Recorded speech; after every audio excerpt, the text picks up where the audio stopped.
Hello दोस्तों, कैसे हैं आप लोग। स्वागत है आपका हमारे इस एजुकेशनल चैनल में। तो चलिए बिना देरी के शुरू करते हैं आज की वीडियो। तो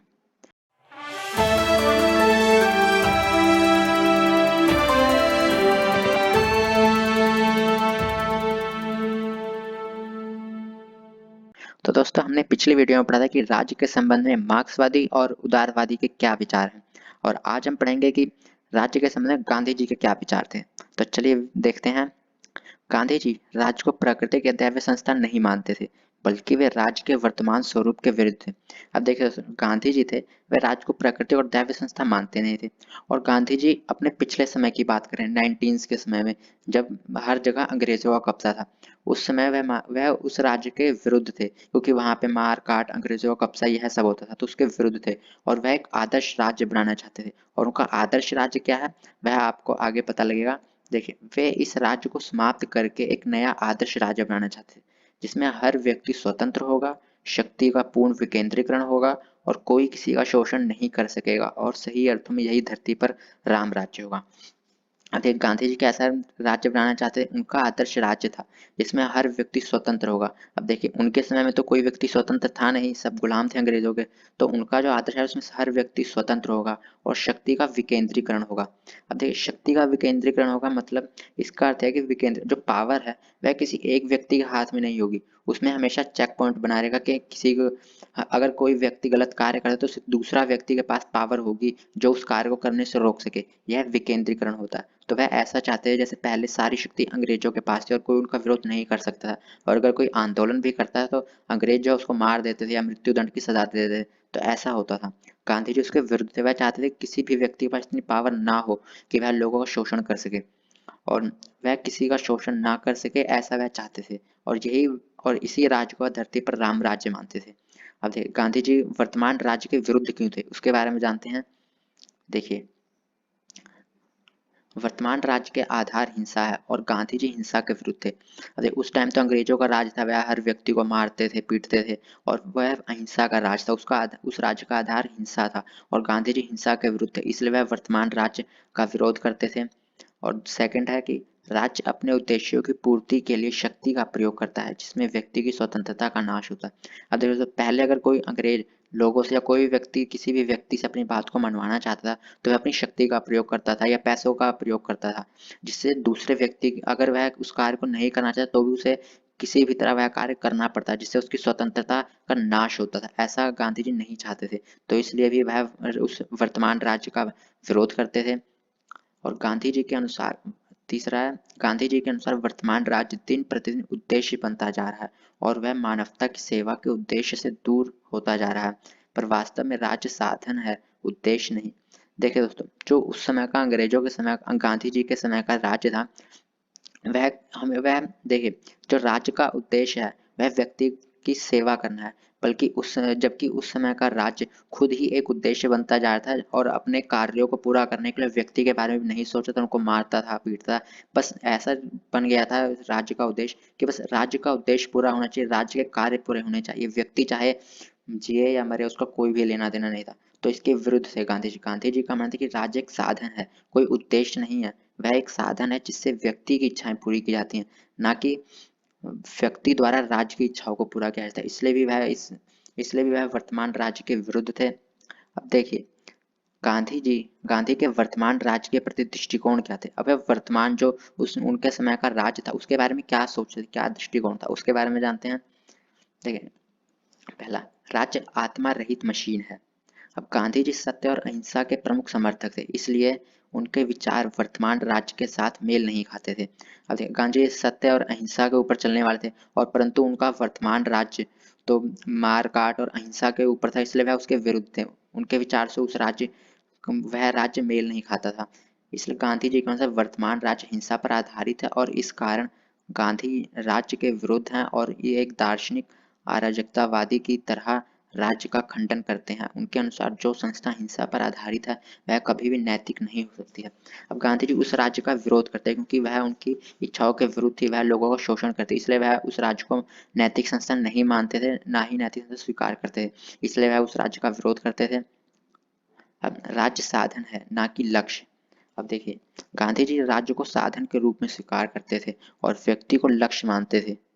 गांधी के अनुसार राज्य की कोई इच्छा नहीं है, बल्कि इसका उद्देश्य व्यक्ति के हितों की पूर्ति के लिए साधन के रूप में कार्य करना है। और गांधी जी व्यक्ति को राज्य के प्रति बलिदान किए जाने के विरुद्ध थे। अब देखिए, गांधी जी राज्य को एक साधन मानते थे जो व्यक्ति की इच्छाओं को पूरा करता है, उनके विकास के लिए कार्य करता है। और वह मानते थे कि राज्य का कोई लक्ष्य नहीं होता, उसका वह सिर्फ एक साधन है जो व्यक्ति के लिए कार्य करता है। और जो राज्य के लिए व्यक्ति को बलिदान करते हैं, उनको मारते हैं कि राज्य का कार्य होना चाहिए और व्यक्ति की कोई इच्छा नहीं होती है, उनका गांधी जी विरोध करते थे। इसलिए भी वह वर्तमान राज्य के विरुद्ध थे। अब देखिए तीसरा, कि उनका वर्तमान राज्य कैसा था। राज्य के सीमित कार्य थे।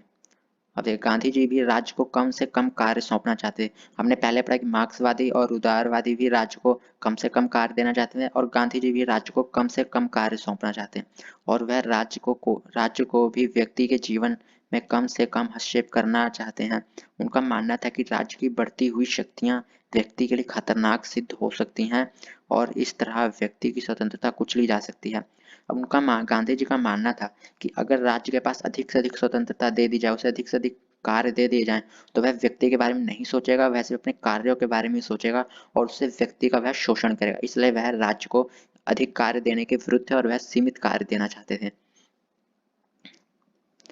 और चौथा देखते हैं कि राज्य व्यक्ति पर प्रभुसत्ता का दावा नहीं कर सकता है। अब देखते हैं, गांधी जी राज्य को प्रभुसत्ता संपन्न संस्था नहीं मानते थे। अब देखिए प्रभुसत्ता क्या होती है। अब प्रभुसत्ता एक तरह की शक्ति होती है जो जो केवल राज्य के पास होती है, और उसी शक्ति के प्रयोग से ही राज्य अपने कानूनों को, अपने आदेशों को लोगों द्वारा मनवाता है। उसको प्रभुसत्ता कहते हैं। तो गांधी जी उस प्रभुसत्ता को नहीं मानते थे कि राज्य के पास प्रभुसत्ता है, ऐसा नहीं मानते। उनका मानना था कि राज्य व्यक्ति की पूरी वफादारी की मांग नहीं कर सकता, और गांधी जी राज्य को भ्रष्ट संस्था मानते थे। और गांधी जी व्यक्ति को राज्य के भ्रष्टाचारी कानून का उल्लंघन करने का अधिकार देते थे। गांधी जी के अनुसार राज्य के कानून व्यक्ति को स्वतंत्रता को सीमित करते हैं।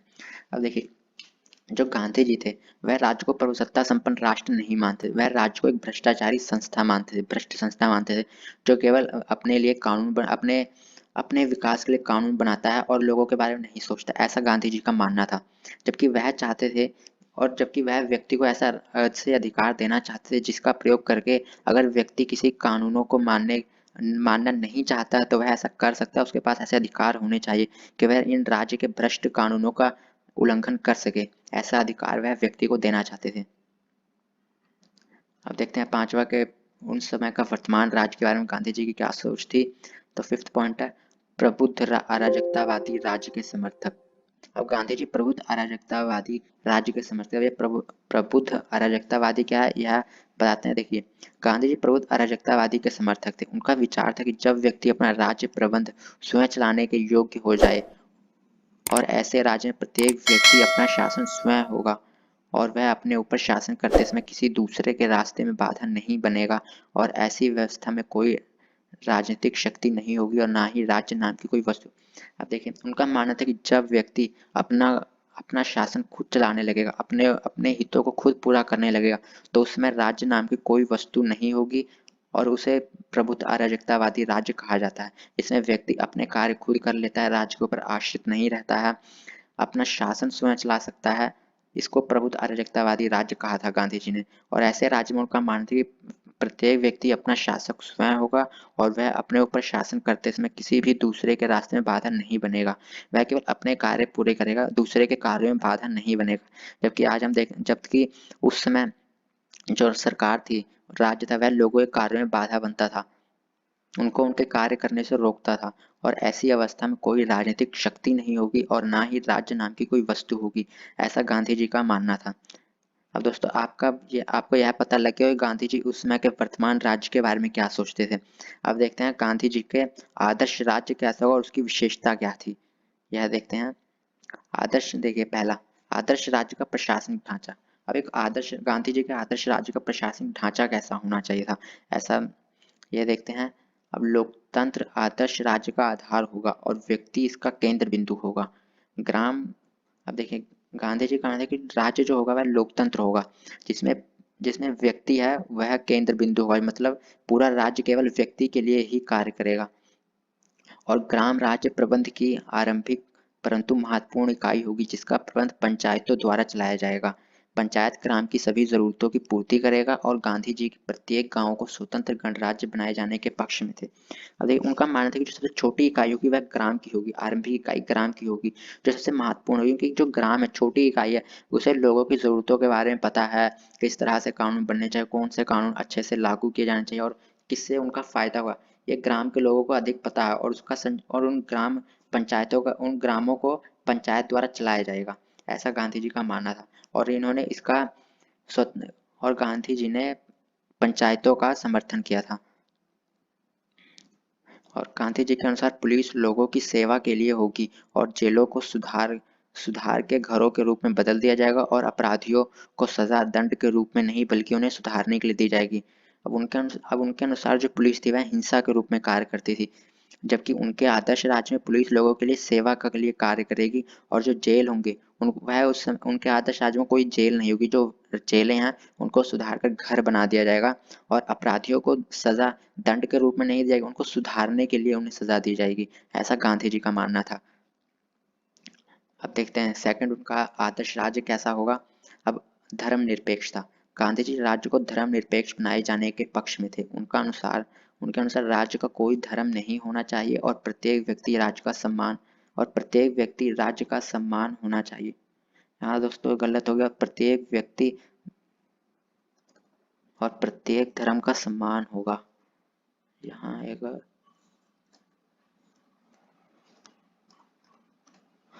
और प्रत्येक धर्म का सम्मान होना चाहिए। उनका मानना था कि जो राज्य है धर्मनिरपेक्ष होना चाहिए और और राज्य का कोई धर्म नहीं होना चाहिए, उसमें जितने भी धर्म है और सभी धर्मों का सम्मान होना चाहिए। राज्य को सभी के धर्मों के लिए कानून बनाना चाहिए और उनका सम्मान करना चाहिए, ऐसा उनका आदर्श राज्य होगा, गांधी जी का मानना था। अब तीसरा देखते हैं कि राज्य की निरंकुशता प्रभुसत्ता का विरोध। अब देखिए गांधी जी राज्य के निरंकुश प्रभुसत्ता का विरोध करते थे।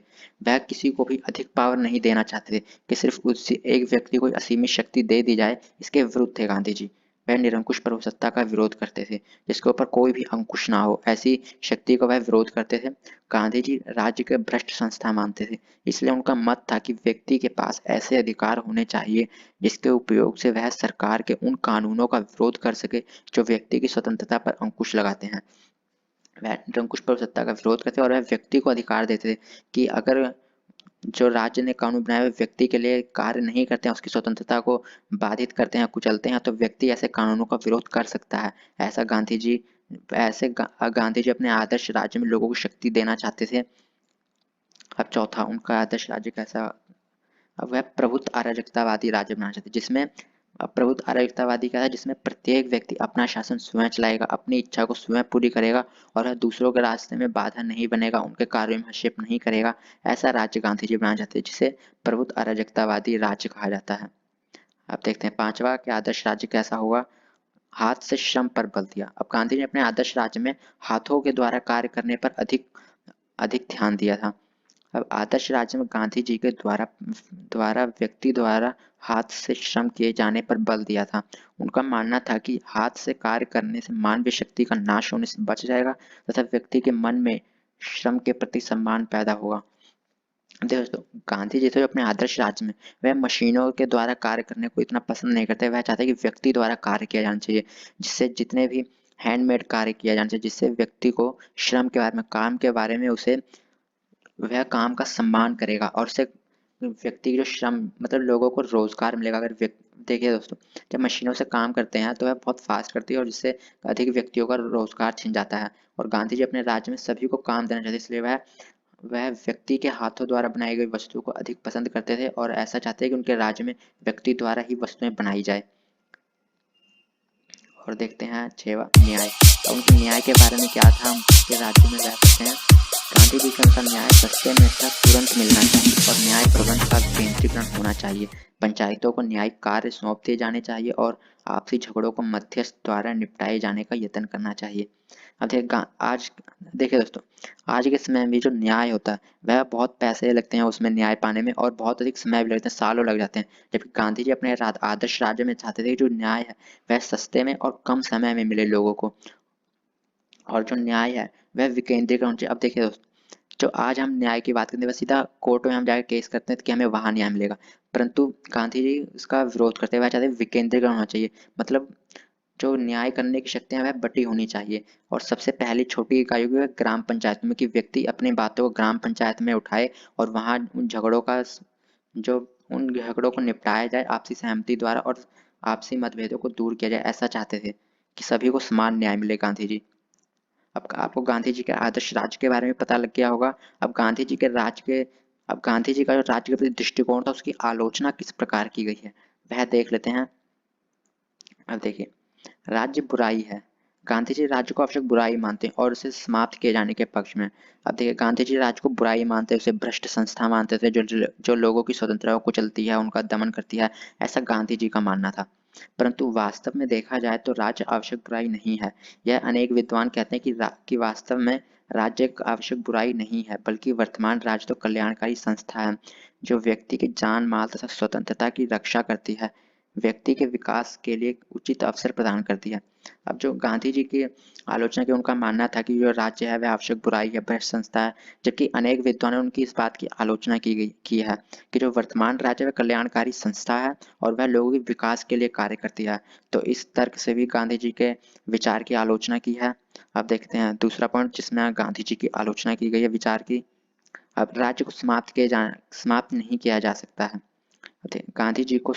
गांधी राज्य को समाप्त करके राज्य रहित समाज की कायम किए जाने के पक्ष में थे, जबकि वास्तविकता यह है कि राज्य को समाप्त नहीं किया जा सकता है। राज्य के ना रहते हुए अराजकता फैल जाएगी और किसी भी व्यक्ति की जान माल तथा स्वतंत्रता की सुरक्षा नहीं की जा सकेगी। थे जो गांधी जी हैं वह राज्य को समाप्त करना चाहते, वह सोचते थे कि जो यह हिंसक समाज है, इस हिंसक राज्य है, उसको समाप्त करके एक राज्य रहित समाज स्थापित करना चाहिए। क्योंकि अनेक विद्वानों का मानना है कि राज्य को समाप्त नहीं किया जा सकता, और अगर राज्य को समाप्त करते हैं तो उससे लोगों के जान माल और उनकी संपत्ति की रक्षा नहीं की जा सकेगी। तो इस प्रकार भी गांधी जी की आलोचना की गई है, इनके विचारों की आलोचना की गई है। अब देखते हैं केंद्रीकरण समय की आवश्यकता है। अब गांधी जी थे वह विकेंद्रीकरण को अधिक महत्व देते कि किसी भी व्यक्ति के पास एक व्यक्ति के पास शक्ति नहीं होनी चाहिए। अब गांधी जी शक्ति के विकेंद्रीकरण के ऊपर ज्यादा ध्यान देते हैं, परंतु वर्तमान अंतरराष्ट्रीय मुकाबले के युग में केंद्रीकरण की आवश्यकता है, क्योंकि मजबूत सरकार ही वर्तमान स्थितियों का मुकाबला कर सकती है और कमजोर सरकार तो अंतरराष्ट्रीय मुकाबले में ठहर ही नहीं सकेगी। अब देखिए दोस्तों, जो गांधी जी थे वह विकेंद्रीकरण का समर्थन करते थे, परंतु यह उस समय की बात थी। परंतु जबकि आज आज जो है अंतर्राष्ट्रीय मुकाबले का युग है जिसमें एक मजबूत सरकार की जरूरत है, जहां पर केंद्रीकरण सरकार को अधिक अच्छा माना जाता है, जहां केवल एक व्यक्ति राज्य के बारे में फैसला लेता है और अंतर्राष्ट्रीय फैसले लेता है जिसमें वह जल्दी से फैसले ले सकता है, क्योंकि आज समय की बहुत कमी है। और अगर लोगों से ही सलाह मशवरा किया जाए, इधर से उधर बात की जाए, तो उसमें बहुत एक समय जाता है और कई व्यक्तियों के एक साथ में एक फैसले में मतभेद भी रहते हैं, इसलिए उन कार्यों को सही से पूरा भी नहीं किया जाता, इसलिए विकेंद्रीकरण का आज के समय में विरोध किया जाता है। इस प्रकार भी आलोचना की गई थी गांधी जी के विचारों की। और चौथा, हिंसा ही राज्य का आधार नहीं है। अब गांधी जी का मानना था कि राज्य का आधार हिंसा है। यह पूर्ण रूप से ठीक नहीं है, क्योंकि कोई भी राज्य हिंसा का आधार बनकर अधिक देर तक कायम नहीं रह सकता है। अब देखो, गांधी जी जो थे वह राज्य को हिंसा का आधार मानते थे। उनका मानना था कि हिंसा के आधार पर ही राज्य कायम है, जबकि अनेक विद्वानों का मानना है कि ऐसा नहीं है। अगर हिंसा ही राज्य का आधार है तो इतिहास इसका गवाह है कि कोई भी व्यक्ति हिंसा के आधार पर अधिक समय तक जीवित नहीं रह सका, अपने साम्राज्य को कायम नहीं कर सका है। ऐसा अनेक विद्वानों का कहना था, और इस प्रकार उन्होंने गांधी जी के विचार की आलोचना की थी कि राज्य का आधार हिंसा है। इस विचार की आलोचना की थी। अब पांचवा देखते हैं कि राज्य प्राकृतिक संस्था है। अब गांधी जी राज्य को प्राकृतिक संस्था नहीं मानते थे, जबकि वास्तव में यह है कि राज्य एक प्राकृतिक संस्था है जिसका विकास धीरे धीरे अपने आप हुआ है और राज्य के विकास में अनेक तथ्यों ने अपना योगदान दिया, जैसे मानव स्वरूप, रक्त संबंध और जादू टोना। अब गांधी जी का मानना था कि जो राज्य है उसका जन्म वह प्राकृतिक संस्था नहीं है। गांधी जी कहते थे कि राज्य प्राकृतिक संस्था नहीं है, जबकि आज आज के विद्वानों का मानना है कि जो राज्य है प्राकृतिक संस्था है जिसका विकास अपने आप हुआ और उसके विकास में अनेक तथ्यों ने अपना योगदान दिया है, जैसे मानव स्वरूप, रक्त संबंध और जादू टोना। इन सब ने अपना योगदान दिया है जिससे राज्य की उत्पत्ति हुई है। तो इसलिए इस विचार से भी गांधी जी की आलोचना की गई है, क्योंकि उन्होंने राज्य को प्राकृतिक संस्था मानने से इनकार कर दिया था। और छठा देखते हैं कि राज्य के कार्य को सीमित नहीं किया जा सकता। अब गांधी जी जो थे वह राज्य को सीमित कार्य दिए जाने के पक्ष में थे, तो इस प्रकार भी उनकी आलोचना की गई है। अब वह आलोचना किस प्रकार की गई वह देखते हैं।